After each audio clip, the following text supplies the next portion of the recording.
สบายดีเนาะวิธีโอน V Point ขึ้นไปเป็น T Point เนาะเป็นอย่างจึงได้โอน V Point ขึ้นเป็น T Point เนาะหลังจากท่านโอนเงินเข้าบัญชีธนาคารเนาะแล้วบริษัทโอนเงินเข้ามาให้ท่านมันจะมาอยู่ V Point เนาะเพราะว่า V Point เป็นเงินสดเป็นอย่างบริษัทจึงว่าโอนเข้า V Point เนาะ V Point มันเป็นเงินสดสามารถ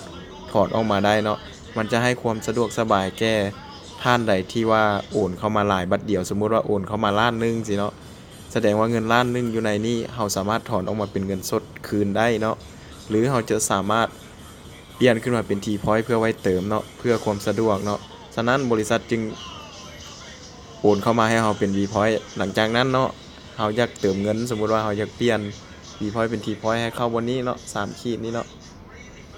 หลังจากเข้า3ขีดนี้ปุ๊บแล้วเราจะเข้าห้องคะแนนเนาะเพื่อเปลี่ยนเงิน V Point เป็น T Point เนาะเลื่อนลงมาเนาะจะเห็นหัวข้อนี้เนาะเปลี่ยน V Point เป็น T Point เนาะให้ติ๊กเข้าบัตรหนึ่งเนาะแล้วเลื่อนลงมาเนาะเห็นรูปตัวนี้ก็ให้ติ๊กเข้าอีกบัตรหนึ่งเนาะหลังจากติ๊กเข้ามาแล้วเลื่อนลงมาเนาะมันจะมีห้องให้เพิ่มจำนวนใส่เนาะสมมุติว่าเงินค่อยอยู่นี่มี 18,000 เนาะค่อยสิโอนขึ้นไป 5,000 เนาะ